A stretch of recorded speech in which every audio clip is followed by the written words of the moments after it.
Greetings, classicists, and welcome to Book 23 with a tiny bit of Book 24, the last set book. So let's get stuck straight into it. So, quick test. Did you read Book 23? Did you? Good, well done. You passed the test. Haven't had time to make one for Book 23, so I'll just have to trust your judgment and integrity. So, moving on. Right, so book 23 starts with Eurycleia going to Penelope to give her the good news that the suitors have been defeated and Odysseus has returned home. Now, if we think back to the end of book 22, it was Odysseus who sent Eurycleia to give Penelope the news. Interesting in some ways. Why does Odysseus send Eurycleia? Why doesn't he go himself? A number of reasons. I think he's covered in blood and gore and bits of suitors, and if he suddenly burst into Penelope's room, she may, well, I don't know, I don't think it would make a very good impression. Might be quite traumatic, quite stressful for her. Also, Eurycleia is able to identify Odysseus. She is on Odysseus' side and sending her first to validate his identity, because remember, Eurycleia saw the scar and she knows Odysseus better than anyone almost, is a really smart idea. Because remember, Penelope can't make a mistake. She cannot identify someone as Odysseus and sleep with them or run off with them or do anything with them, or even really be seen alone in a room with them. That would be enough to kind of end her reputation for chastity. So she's got to be so careful about this. So I think that's one of the reasons why Odysseus sends Eurycleia, because he understands that. And it's the reason why Penelope refuses to believe Eurycleia. I think there's also an interesting thing to think about in terms of Penelope's reaction. To what extent is she conflicted and confused? I think she may have understood that the beggar was Odysseus, or likely to be Odysseus, or maybe not at all. But what's happened now is that final realization. She has to make the decision whether to acknowledge him or not. And I think that's a whole different emotional landscape to sitting there thinking, is the beggar Odysseus? Is he not? Can I use him to humiliate the suitors, or can I help him win if he is Odysseus? There's lots of room for emotional ambiguity there, but now Penelope has to decide whether she's going to admit that the beggar is Odysseus. So maybe that's why her emotions are more confused, more extreme, and she refuses to acknowledge him. In fact, she says, well, it's the gods playing a trick. There's no way that it's Odysseus. He's dead. I think it's a very strong emotional response. And again, is there just this sense of an outpouring of emotion rather than a cold clinical description of her beliefs? Who knows?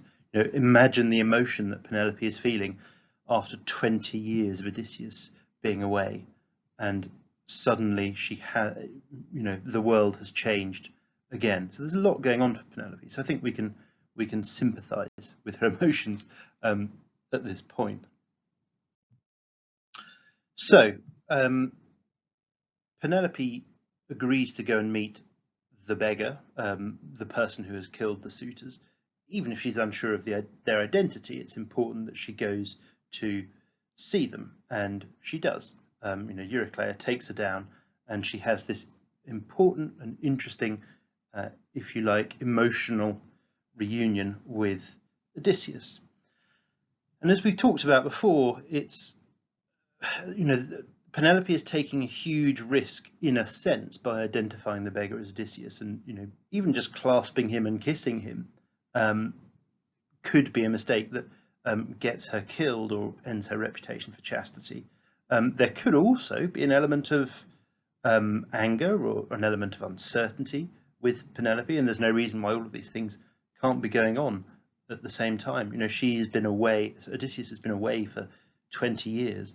How long did Penelope know Odysseus before he went away to Troy? Possibly not that long. Obviously long enough to have made Telemachus and have given birth to Telemachus. So we're looking at least 9 months or a year, but doesn't have to have been longer than that. It's entirely possible Penelope has lived more of her life without Odysseus than she has with him. So, as we've said before, there's a lot of complex stuff going on. It's quite a sad scene as well, in some ways, where Odysseus is sitting there, by the fire, covered in the blood of the suitors, and Penelope is sitting there, staring at him, not really speaking. There's a lot of, in some ways, subtle emotional communication going on between the two. They're trying to work out what to say next. How do you break the silence of a 20-year separation?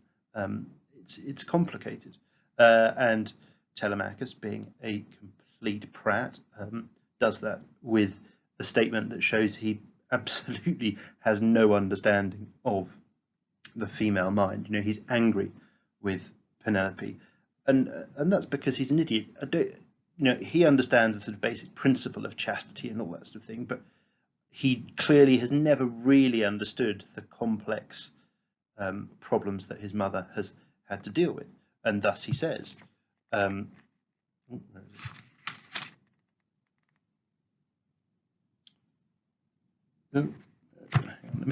me just find it. Sorry. So Telemachus says, "Mother," he said, "my hard-hearted, unmotherly mother, why do you keep your distance from my father like this?" So remember, he's had all the proof, if you like. Well, maybe he hasn't. Anyway, he certainly believes that the returning beggar is Odysseus, and he's been through the plan, and I think he's got a more realistic understanding of the situation. It seems harsh to blame Penelope, who's been in her room most of this time. "Why aren't you sitting at his side, talking and asking questions? No other woman would have had the perversity to hold out like this against a husband who had just returned to her in his native land after 20 wearisome years. But then your heart was always harder than flint." Now, that's not really the scene we've seen of Penelope. What does Penelope do every night? She cries herself to sleep, more or less, through missing Odysseus. So Telemachus has really not understood the reasons why Penelope seems to be rejecting Odysseus. The beggar seems to have been in the past keeping the suitors strung along. He really doesn't understand the world from a woman's perspective. And interestingly, Odysseus is much more sympathetic to Penelope and the issues that she's gone through. So, following this little outburst from Telemachus, Odysseus rather kindly tells him to bugger off and says, "Telemachus, go away, let me speak to your mother." And then they have a very interesting scene between the two of them that in many ways sums up the relationship. Now, what I'd like you to do, you can maybe come back to this and do this at the end. I don't know how this will work. Yeah, do it at the end. I'll stick the link up in the assignment. But Graziosi's got some interesting ideas on women and clothing, especially. So I want you to write down as many academic arguments as you can. Anyway, moving on. We've got Odysseus and Penelope about to have a really sort of emotional, personal scene, but there's one more thing that Odysseus has got to fix, and that is the hall. So the hall has been purified to a degree, and it's been cleaned because the hall has been polluted by the suitors and their actions and their blood. And now Odysseus instructs Telemachus and his men to prepare the hall as if for a wedding feast, because there's a very important part of Odysseus's plan that he may or may not have considered. It doesn't necessarily seem like it, and that is the vengeance of the suitors' families. Now remember, we're operating in a vengeance feud culture, so even though one might argue it was morally right to kill the suitors, their families would still have, or view it as their moral right, to take revenge. And there's no way Odysseus and his 3 other men can cope with that at this stage. And also he wants to have some time with Penelope, because after all, that's arguably why he's here. So they create this fake wedding feast, and the townspeople who are walking by are deceived and think that one of the suitors has been selected and that there is a marriage feast, marriage ceremony, etc. in progress. So again, a cunning move from Odysseus, and not something that the gods give him. Really his own skills once more are saving the day. So we then go back to that scene between Odysseus and Penelope, and we get again a demonstration of the real cunning of Meme. Thank you. We get a real demonstration of the cunning of Penelope, because she's still not completely convinced that the beggar is Odysseus. So she comes up with a test, and the test is when Odysseus complains and says, "Woman, you have a hard heart," and Penelope says, "Well, fine, I'll drag her. We don't have to sleep together. I'll drag the bed out into the hallway, and you can sleep there while I sleep someone else." And Odysseus explodes, because the bed test is that he made the bed. He put a lot of time, effort, craft, techne into the bed, and he made the bed for Penelope, one might argue, and he made the bed as a sort of into a tree that grew up through the center of the room. So there is no way of moving the bed. And Odysseus thinks that Penelope has rejected this kind of symbol of their marriage by cutting down the tree and being able to move the bed. To Odysseus, that suggests that Penelope has gone. But from Penelope's perspective, this is one of the few bits of information that she's sort of personally aware of that can truly identify Odysseus as Odysseus. Very few people, if anyone, would have been allowed into that bedroom. Maybe Eurycleia, and she is considered to be loyal. So other than Eurycleia and Penelope and maybe Eurynome, they're the only people who know about this bed being part of the tree. So it is a good test to finally confirm Odysseus's identity. And I think, in a sense, part of the test isn't necessarily, or part of Odysseus's successful passing of the test isn't necessarily the information. You could argue it's his emotional response. So those two things together, I think, do provide an important proof of his identity. So it is not utterly inconceivable that he had heard about the nature of the bed from a maid or something. I mean, probably not. It is, closely kept sort of personal space, but to have heard about it and then to be able to react in such an emotional way, which clearly shows meaning, I think confirms his identity as Odysseus. And the bed obviously symbolizes the marriage of Odysseus and Penelope. So the bed is secure and in place, and once again the marriage of Odysseus and Penelope is secure and in place. But this trick obviously helps us characterize Penelope.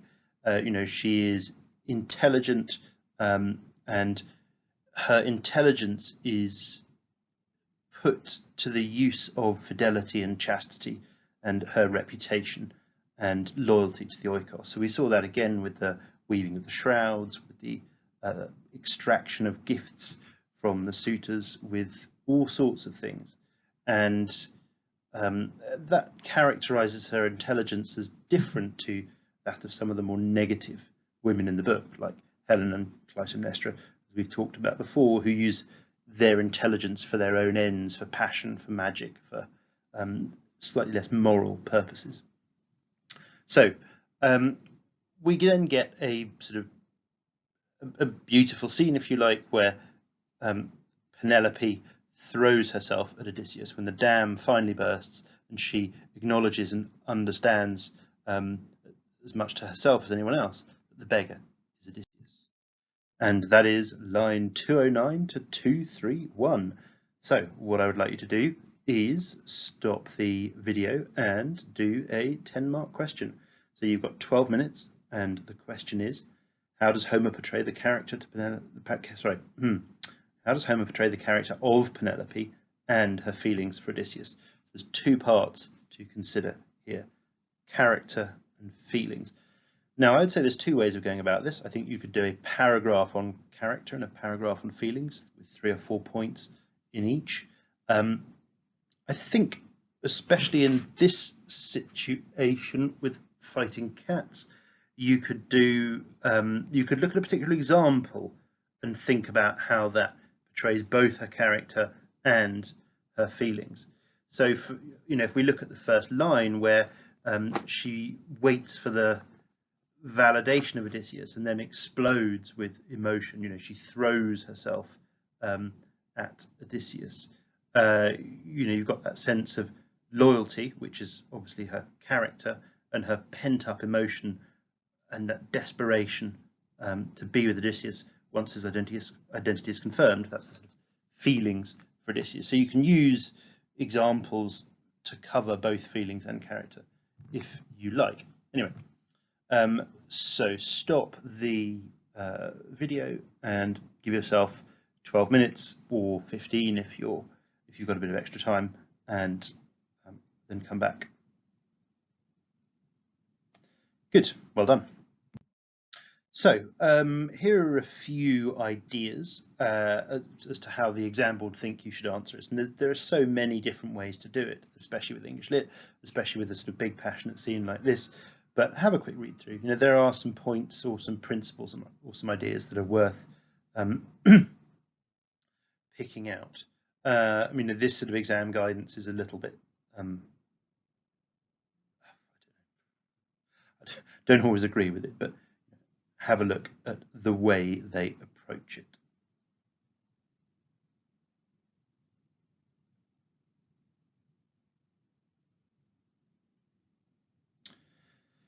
So, hope you got some of that, or anyway, I hope you made sort of reasonable points and arguments. I think, if we're looking at character, I think we can see Penelope's intelligence. She waits for the validation before exploding with emotion. She uses some interesting sort of rhetorical tricks to persuade Odysseus. So we're seeing her cunning and her ability to speak. So she says straight away, "Oh, Odysseus, you're always the most forgiving of men." So she's giving him a little bit of flattery, and if you describe someone as something and they don't do it, then they're disappointing you. It's a kind of trick of manipulation that's used before. And then she throughout the speech, compares herself to Helen, and this is a way of emphasizing her chastity, in comparison to the problems Helen faced. So again, look at the goodness of Penelope, contrast, if you like.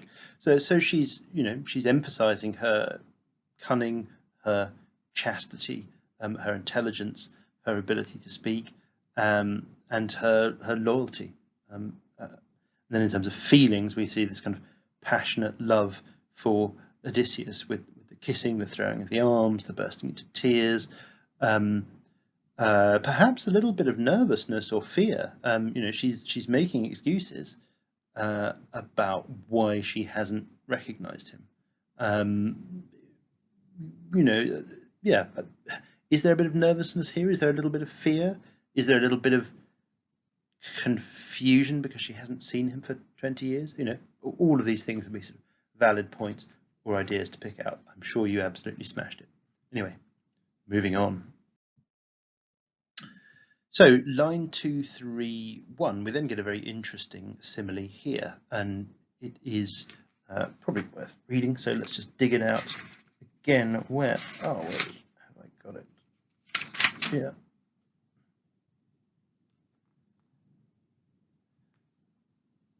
I don't know. I should really pause. I'm using a different book. So the simile used to describe Penelope, found it now. It was like the moment when the blissful land is seen by struggling sailors, whose fine ship Poseidon has battered with wind and wave and smashed on the high seas. A few swim safely to the mainland out of the foaming surf, their bodies caked with brine, and blissfully they tread on solid land, saved from disaster. It was bliss like that for Penelope to see her husband once again. So a very interesting sort of Homeric simile and an interesting role reversal here. Obviously, the person who's had all of those physical experiences if you like, was Odysseus. You know, he's been shipwrecked, he's been attacked by Poseidon. But Penelope, in a sense, has been on an emotional odyssey, even though she stayed in a physical sense within the palace, you know, and in some senses within a couple of rooms, you know, the great hall and her bedroom. That's all we really see her in. You know, she too has been on, you know, a very powerful emotional journey. Odysseus too has been on a powerful emotional journey, although there's been obviously a physical element to it. So there's a quick essay plan here that we didn't do in class, so don't worry too much about it. But I think it's worth a very, very quick look. A classic question for Penelope would be something like, how important is Penelope to the plot and themes of the Odyssey? There's a little bit of guidance from the exam board here, but what that really means is, within the story, what would happen if you took Penelope away?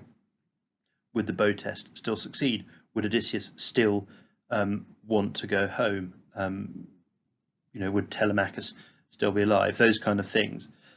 So that's the sort of plot element. The themes element are how Penelope is used to depict the importance of the oikos, the importance of Xenia, the importance of female chastity, you know, the desire for nostos. So a much more kind of thematic approach. So really it's analysing Penelope within the story and then analysing what Penelope represents. And a good way of looking at these, depending on your feelings, you could do a paragraph on plot and then 2 on themes. So, you know, plot, give 3 ways, 4 ways in which Penelope helps Odysseus and is thus crucial to the plot, the outcome as it stands. Another paragraph on, you know, chastity and the depiction of women. You know, if you take Penelope out of the Odyssey, you know, there's a much more sort of negative depiction of women as a whole, leaving perhaps Nausicaa as a side. But with Penelope in the Odyssey, yes, there's a real exploration of negative women, but I think she balances it out. Anyway, that would be something for you to go through and think about. But there's a little bit of exam board guidance there, and that would be how I'd break down that kind of essay. Don't worry, you'll have a chance to practice it in the distant future. So moving on to what may be the end of the Odyssey. Now, the Odyssey could end with Odysseus in bed with Penelope. Remember, they've had this super long night in which Athene has held up the dawn so that Odysseus and Penelope can stay in bed together and talk and do what it is that husband and wife do. So for some, that is the perfect end to the Odyssey, because Odysseus has been recognised by Penelope once more. And what else does he need to be king and head of the Oikos once more? He's defeated the suitors. He's back with Penelope, who recognises him. He's back in control of his household. What else is there?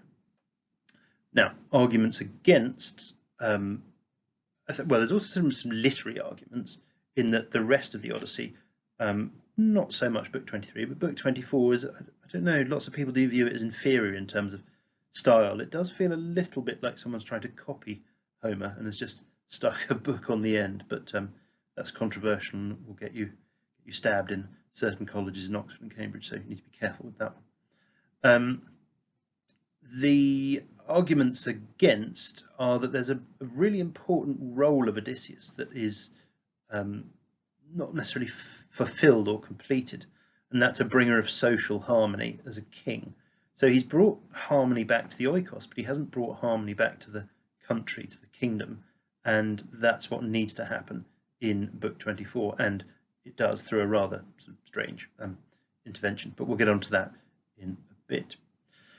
So is that the real end? I mean, that's very much to your literary taste.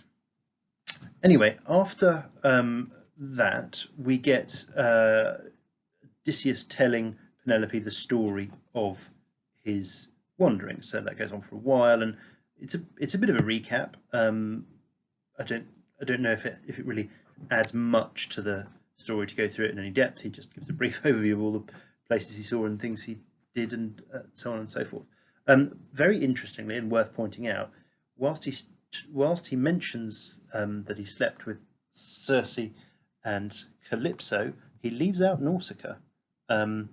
Is that because she's insignificant, or is that because he knows that Penelope would be unhappy about a connection with a mortal woman? You know, sleeping with immortal goddesses, a human has no choice, and maybe there's no sense of marriage. Maybe that almost brings Kleos to the family. A relationship with Nausicaa is much more inappropriate, perhaps. Who knows? Is Odysseus being cunning, or is it just not an important detail? Now, an argument against the fact that it's not an important detail is, remember, Odysseus says he will pray to her every night as if she were a goddess. So I'll leave that up to your judgment. So a quick blitz through book 24 in literally 3 slides, just so you've got it, that idea of what happened. Well worth reading. You don't have to, but I would. So basically, the suitors' souls are now led down into the underworld by Hermes, where they're greeted by Agamemnon and Achilles. Now, Agamemnon is still whining about his wife Clytemnestra and the infidelity of women, and Amphimedon, a suitor, agrees. He blames Penelope, and he said, well, Penelope just kept us hanging on. She never sent us away. Now, is that true? I mean, Penelope seems to be trying to send them away. I don't know. Again, maybe it's simply that most men in the Odyssey don't understand women and the way women think and the way women express themselves. Is there an element of truth? Again, very interpretive and up to you. Now, Odysseus then goes to see Laertes, and he tests Laertes with a story before revealing himself in a rather sort of cruel way. And this is, again, quite an interesting thing, perhaps. Why didn't Odysseus go and see Laertes? Why did Odysseus go to Eumaeus?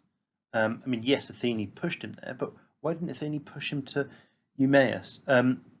It's a slightly odd relationship that he seems to have with his father in some ways. Now, after this point, Eumaeus sort of perks up a bit and dresses up in armour and helps Odysseus take on the families of the suitors, although they don't actually come to blows. But in a society where the relationship between fathers and sons is so important, Laertes is a really background character. Now, that might be a literary device to ensure that the book is focused on Odysseus, and there may be maybe something else in it, perhaps. Who knows? Now, as we've said before, the suitors' relations want to kill Odysseus, so they all form up into a sort of armed mob, and they march off to try and kill Odysseus and Telemachus and the family and trash his palace, and the two sides are sort of lining up, shouting insults, about to fight. And then Athene descends in I think she's still in disguise, because I don't think you can see a god without disguise, but in a truly terrible form, and terrifies them into signing a peace treaty and fundamentally agreeing that things stay as they are. Justice has been served, and after that rather sort of weird and abrupt interruption, Ithaca is back to normal once more. And so now all aspects of the world are as they should be. The oikos, the kingdom, for want of a better word, the husband and wife relationship, the father-son relationship. At this point, everything is fixed, and that is the function of book 24, some have argued. Anyway, that is all. Well done. You have completed half of a module. You've completed 20% of your A-levels. Congratulations.